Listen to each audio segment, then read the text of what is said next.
Hey guys, welcome back to Fishy Pro, and today I'm going to show you guys the right way of using the throttle for the AV18, AV19, AV20, AV21 and AV30. First of all, I want you guys to learn those words. Number one is the engine mode selector.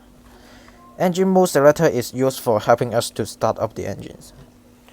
Number two is the engine master switch, which is helping us to start up and shut down the engines. Number three is the throttle, which is helping us to control the engine power. Number four is the auto-throttle, which means it's the autopilot of the throttle. Number five is the auto-throttle disconnect. You will see they have little red button on the left side and the right side on the throttle, and it is used for disconnecting our auto-throttle. Number six is the reverse, which is slowing down the runway when we are going to landing. Number 7 is idle, which means our engine will not give us any power for the airspeed. Number 8 is ECAM, which is the little display in the middle of the cockpit, and it will show you some information for the engines and the checklist. And number 9 is climb mode, which is helping us to connect the auto-throttle. Number 10 is flex, which means takeoff power that we set in the flight management system. And number 11 is Toga, which means our engine power is full now. And you will see they have little black button under the engine master switch. If the engine is fire, you will see fire here. For example, our engine number 1 is fire now, then you will see fire word here. If you solve the engine fire problem, then the fire word will disappear.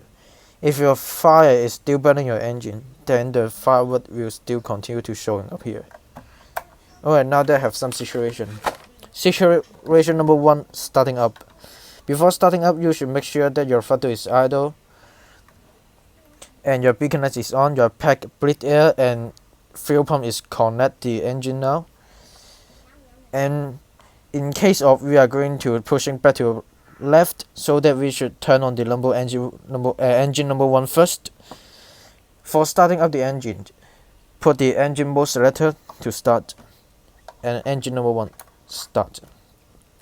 When the engine is fully ready, it will show up the available on the ECAM. We'll see that your engine number 1 is available. You can turn on your number 2 engine. Remember, in real life, for turning on the engine, you should pull it back and put it on. If you're going to shut down, you have to pull it up and drop down. But in this TCA throttle, we don't have to pull it up. And when you see your both engine is available on the ECAM, you can put your engine mode selector back to normal. And situation number 2, we are fully ready for departure of the runway. We should push to 50%, and when you saw your ECAM and your engine power is reached to 50% on the ECAM, you should say stabilize. After you say stabilize, you can put it to flex mode, which is the takeoff power that you set on the flight management system. When you see your engine power is reached to flex mode, you should say takeoff power set. And situation number 3, we are going to turn on the autopilot. To turn on the auto throttle, we should pull the throttle back to climb mode, and then turn on the auto throttle and turn on the autopilot 1. And now we are going to landing. Basically, before we landing, we have to disconnect the autopilot and the auto throttle.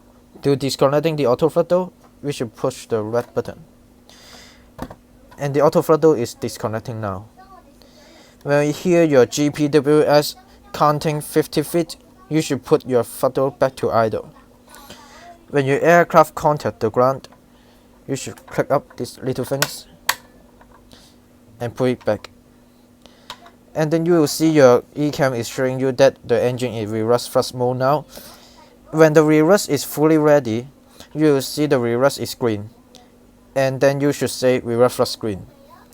When the aircraft is rolling down to 60 knots, you put it back to idle and you are ready to taxi to the gate. For the shutdown procedure, you should turn on confirm that your APU is on, and then you can shut down your engines. I will do those procedure again on Xpring so that you guys can saw the ECAM, flight management system, and the primary flight display.